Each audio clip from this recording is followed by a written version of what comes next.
রবিবার রাজধানীর ভগৎ সিং ছাত্রাবাস কমিউনিটি হলে অনুষ্ঠিত হয় সাংবাদিক সংগঠন ভয়েজ অব মিডিয়ার প্রথম রাজ্য ভিত্তিক সম্মেলন। অনুষ্ঠানে উপস্থিত ছিলেন সংগঠনের সর্বভারতীয় সভাপতি সন্দীপ কালের, ত্রিপুরা রাজ্যের সভাপতি কৌশিক অধিকারী, বিশিষ্ট সমাজসেবী সুবল ভূমিক সহ অন্যান্য অতিথিরা।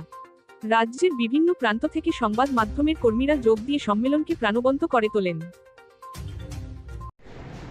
আমরা কিন্তু জানি না, আমরা শুধু নিউজটাই দেখি, এই পত্রিকা লিখেছে। সুতরাং তাই আমি অনেক সময় অনেক মিডিয়া বন্ধু বা মিডিয়া হাউসের মালিককে যখন আমরা জানতে চাই, এমন একটা নিউজ হলে সত্য দেওয়ার, অধিকাংশ তো এখন নিউজ কমে গেছে, ভিউজটা সামনে চলে এসেছে। ভিউজ, এখন এটা ভিউজ পেপার, নিউজ পেপার না। অধিকাংশ ভিউজটাই বেশি প্রাধান্য পাচ্ছে।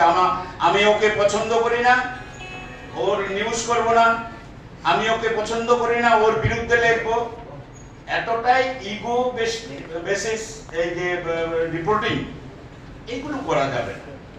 আর ভয়েস অফ মিডিয়া এখানে এসে সন্দীপজি, এটা তো মূলত ওয়ার্কশপ, আমাদের কোনো কাজ নেই, আমাদের কোনো কাজ নেই। কিন্তু মিডিয়া ছাড়া, মিডিয়া, আমি একজন পলিটিশিয়ান, অস্বীকার করার উপায় নেই। পলিটিশিয়ান সকাল থেকে রাত্রি অবধি সবচেয়ে বেশি যোগাযোগ হয় মিডিয়ার সঙ্গে। তো মিডিয়া হচ্ছে, মিডিয়া এবং পলিটিশিয়ান, মিডিয়া এবং মানুষ, তার অনেকটা জল আর মাছের সম্পর্ক। জল ছাড়া যেমন মাছটা এক মুহূর্ত বাঁচতে পারে না, তেমনি এই মিডিয়া ছাড়া কি পলিটিশিয়ান কি সাধারণ মানুষ থাকতে পারে না।